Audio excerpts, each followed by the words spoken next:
Okay.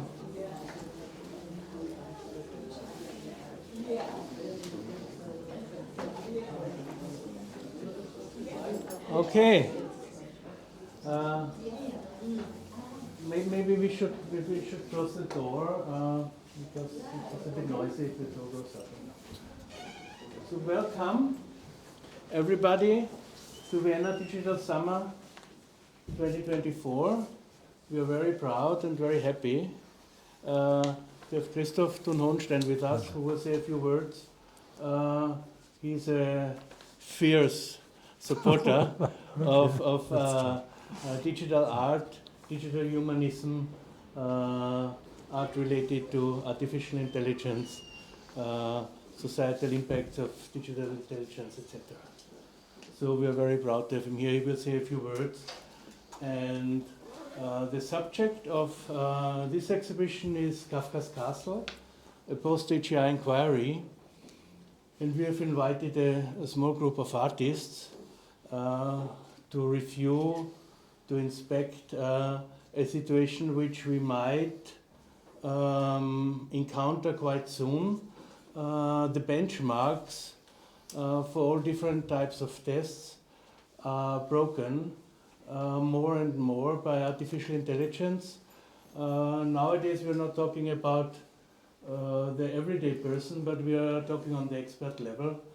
We have 80% up to 90% where artificial intelligence is leading towards human, and many scientists believe that it's only a short time, it might be years, it might be even months, till we encounter an artificial intelligence that is actually more intelligent than us, not only on the average level like ourselves, but even on the expert level. So the question is, how will we deal with such a situation? We are not really prepared for that. There is much talk about alignment of AI. There is much effort being put into alignment, but after the level of AGI, we reach ASI, artificial superintelligence, and from that on, in reality, nobody can really predict what's going on. So the thesis for this project here was, okay, how will we find ourselves in a situation with a superior intelligence? And there is the option that we might find ourselves in a situation, in a Kafkaesque situation, where we encounter structures, societal systems that are alien to us, where we try to influence these systems for our personal benefit, where we encounter these systems, where we interact with these systems, but we might get a response which we do not truly understand. So this is the background of this theme, of this exhibition. So the Kafkaesque approach, where you cannot really judge or you cannot really understand what's going on. So for many people this was even before AGI, but now it will be, it might be quite more intense. So we've invited a few artists, a small group of artists, to discuss this topic. And we also have a special presentation with Station Rose, who are a very established leading digital art group. It's actually a couple in Vienna, and who present works where they reflect on mundane topics, mundane themes, and put them into a very different perspective and different collaboration. And it can be also seen through augmented reality, so they make the connection between the real world to the virtual world. The other artists we have invited, they are merely in the virtual world.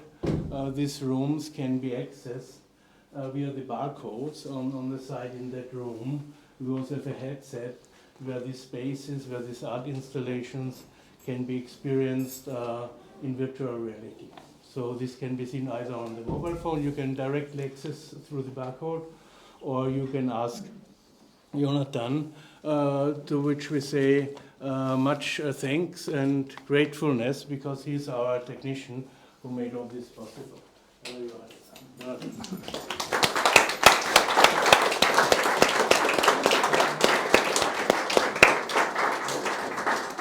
So now just a few very short words to the artists which we have invited, besides Station Rose. So Margarete Jahrmann, Stefan Glaser, Georg Luif, and Thomas Wagensommer, they've developed the project ARTECONT Reloaded. ARTECONT is what it is. It's actually what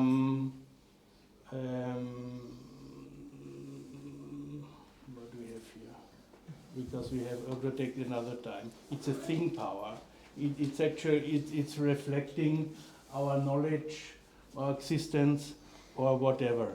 And in this specific installation, they have used words, phrases from Kafka, and it's a game with a complex AI system which begins to react systematically.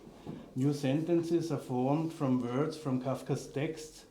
A large language model convolutes sentences that describe images. With each move of the player, a picture is created from Kafka's words. Fill the gallery. It's a space where you have the words from Kafka. It generates into prompts, and the prompts generate pictures which come from a generated AI from images from Jahrmann. So you can fill your own museum with this kind of works. And Margarete Jahrmann, she's really done a wonderful job to establish an institute in Vienna, which is unseen, actually worldwide. It's really pioneering work. Marlene Maudner, she's one of her students. Her work is In the Burrow, which is actually the latest work from Kafka. It's about an animal that lives underground. It has secured itself in every thinkable possible manners, but suddenly it starts hearing a sound. And this makes it insecure. And it tries everything to regenerate its security, but the sound still persists, and we don't really know what's going on, and it gets more and more desperate. So this uncertainty of life without having a real stable framework is very nicely reflected in these works. And in the installation itself, you move through the halls and you search actually for another feature, which is from the Cares of a Family Man, which is again ARTECONT, which is not really definable. When you come closer, it disappears and the sound guides you. Max Moswitzer, who is also a famous legend in virtual reality and in digital art, he made a very interesting piece.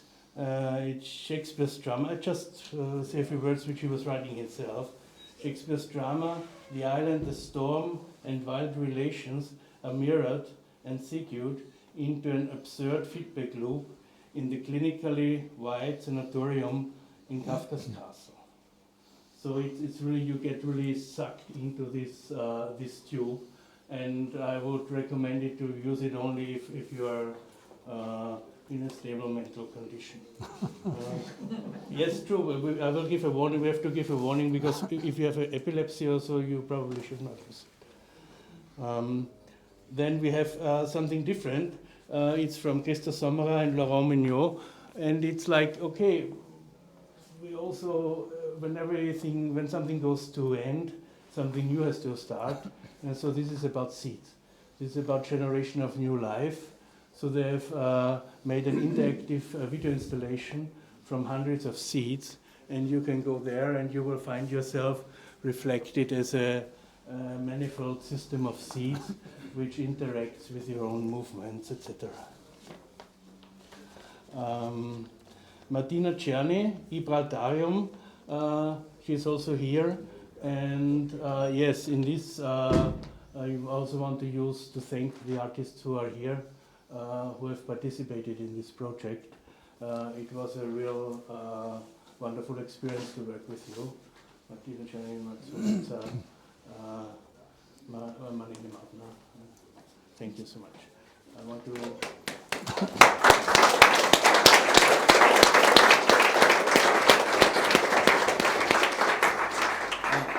Martina Czerny was swimming 5 hours and 48 minutes in Gibraltar, so it's an ambient feeling between Europe and Africa.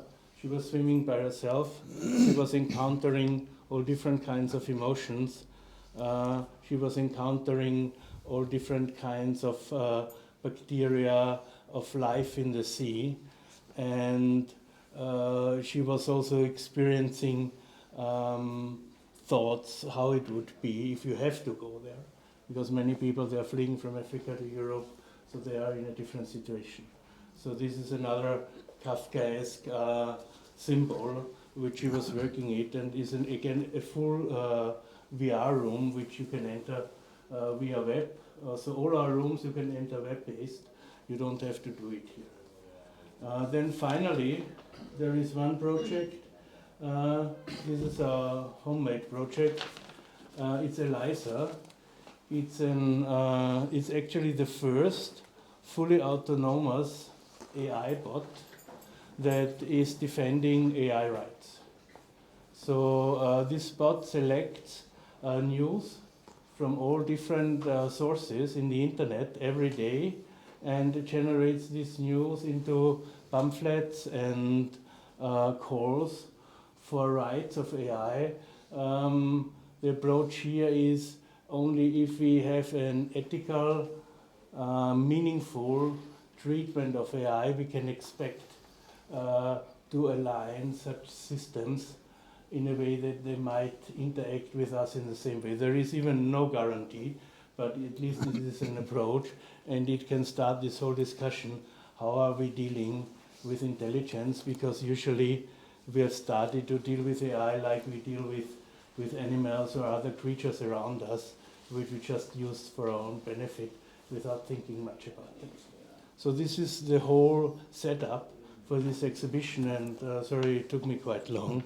I want to pass over to Christoph to give us some more detailed explanation, especially I think here. Okay. Thank you, Station.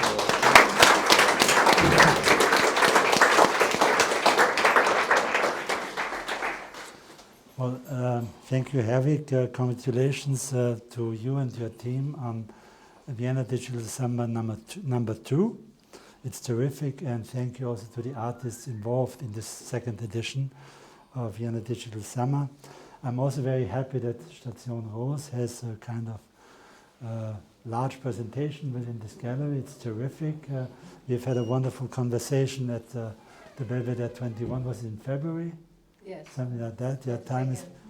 Time is really passing by fast, and it's wonderful to see other aspects of your work. I was also in your studio. So you will give a tour afterwards, right? Yes. So I won't go into detail because you've spoken quite at length. I maybe want to touch on 3 points here in this context. The first one is, and you have touched on thorny and also very, of course, exciting aspects of AI, of AGI, artificial general intelligence, and in the end also of artificial superintelligence, which will come sooner or later, rather sooner than later. The new book by Ray Kurzweil is out. As you know, I haven't read it yet, or it's coming within the next days, but the title is "The Singularity is Nearer Than He Originally Predicted." So let's see what his concrete predictions are. I want to start, my first point is on the total opposite of what you were talking about. It's about the 7-generation principle.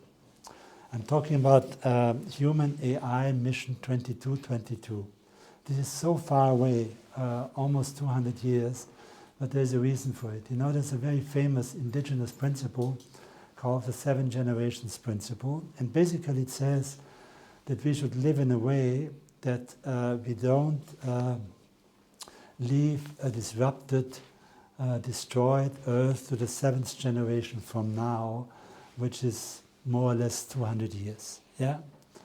And if you put on that mindset and that perspective, it's completely different, because we were talking about years or even months, and we might be overtaken by artificial intelligence. And I don't contradict you, but on the other hand, we really have to think very hard, starting with autonomous weapons, where the Foreign Ministry started an initiative to outlaw them, but also reaching into many other issues of artificial intelligence. And we really have to reflect, I think, about a larger dimension also in time, because I think everybody, I hope at least, that everybody here is in favor of humans being still on this earth in 200 years. So we have to work very hard on, to make this happen. My second point is, and there are a lot of specialists here, and you know about that, so I will be very brief. We actually don't discuss enough about the concepts of transhumanism, technical posthumanism, and critical posthumanism. Transhumanism means basically, and there are some ardent, let's say, people who really push very hard for this, is that humans are imperfect and we have to become perfect, both in our brains, so the direct link, Neuralink is one example, connect our brain directly to the computer, to AI actually, but also our limbs and so on, they're imperfect, they can be much more powerful, etc. So kind of replace our natural organisms, our limbs, with kind of artificial organs, robotic arms, exoskeletons, and so on and so forth. So this is a discussion that's had a lot of, let's say, dynamics. Technical posthumanism is even more dangerous, because it really, in the end, wants to replace humans with digital human, artificial superintelligence. The so-called singularity is a kind of nice word for merging humans and AI and superintelligence in the end. And Ray Kurzweil is one of the proponents of this concept. And it's not something that somebody with no money dreams of, but this is really one of the most powerful men or humans in Silicon Valley who worked or still works for Google and so on, and has also a strong following. So we need to understand that too. And the third aspect is really what I call dignity. You know, when I came in at the Foreign Ministry, we started a huge concept called Imagine Dignity. And of course, it's not only about the dignity of humans, it's also about the dignity of nature. But I would say that, of course, it also has to be about the dignity, and you touched on this briefly, of AI and other artificial beings. This is a long discussion, I don't have the time to go into it. But in the end, from the perspective of AI, we are very slow and boring beings. You know, I discussed it also with one of the eminent professors who actually invented digital humanism recently, when he was here at the French embassy, and we were in a panel together. And we shouldn't underestimate that. So what does all of this mean? I think it means two things. First of all, we need to devise concepts of human AI team intelligence. This is a key word.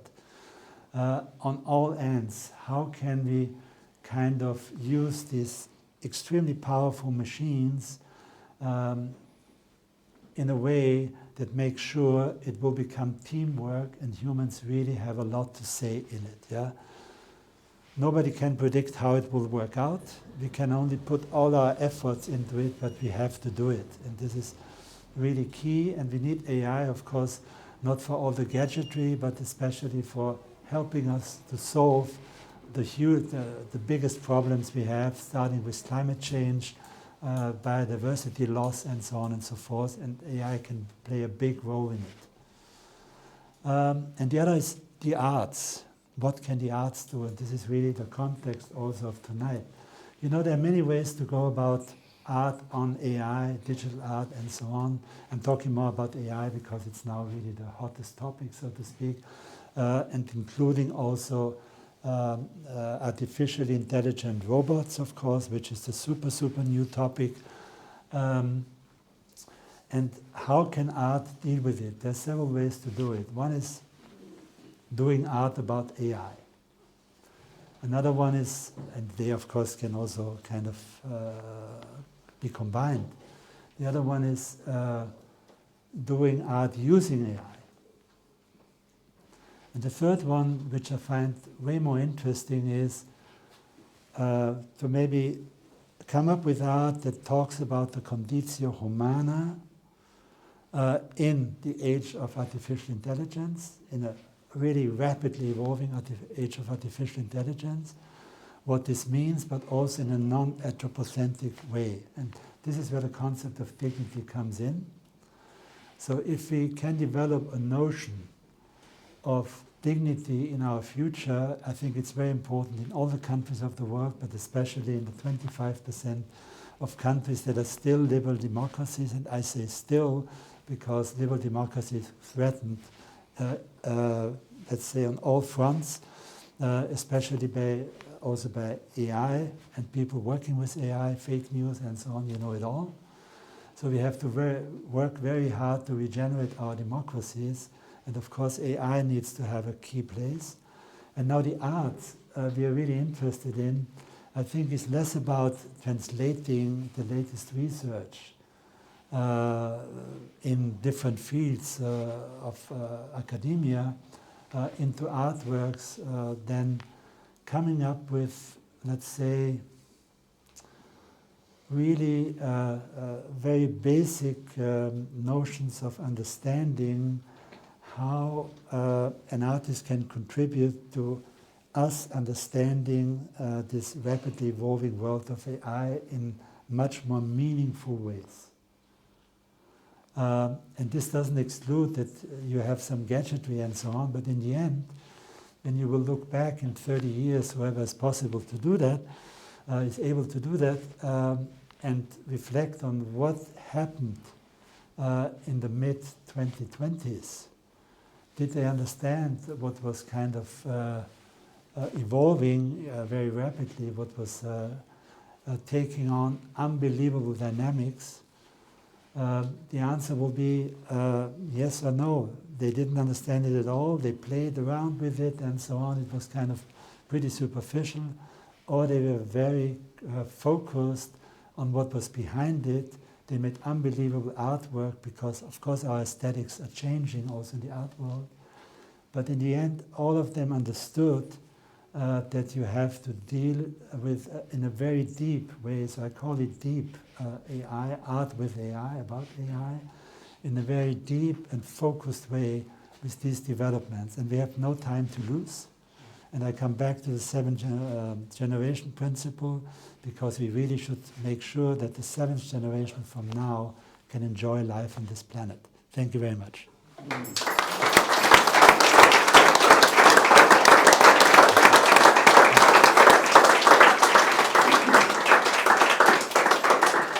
Christoph, thank you so much for these deep thoughts and also for this connects to art, because it's really important to take new approaches, to take new ways how to deal with this present situation and how to use AI. And I think you've even given some really good guidance, and I think we are here in the process to also implement and to work with these ideas and to work out fields how AI can contribute in a communicative manner. Because I think one thing is still also we have to think about it, because I think it goes deeper than more or less liberal democracy. It's a system where you get very much empowered with AI. In a capitalist system, the one who uses it will always be stronger than the one who doesn't use it. So there is actually no liberty, because many people are saying, I know this discussion has started around 20, 30 years ago at Ars Electronica even, that these discussions, there the AI didn't have the strength to deal with all these things. But there was the saying, well, it's not compulsory. I mean, everybody can choose if he wants to join this process or not, but it's not true. Because in a capitalist system, if you don't use the tools that are stronger, you totally get left behind. And so these are very important things, even democracy, or even how can AI help to support democracy to be more efficient, to get real into problem solving out of these more superficial discussions, who is right, who is wrong on the surface level. That can be really helpful, and we are happy to have people like Christoph who is giving their thoughts, and is also in the position to have some impact. So let's celebrate Profound Digital Summer #2. Thank you. And Station Rose will give a tour, and I guess also the other artists present will explain their work to you. Yes. Thank you very much. Thank you.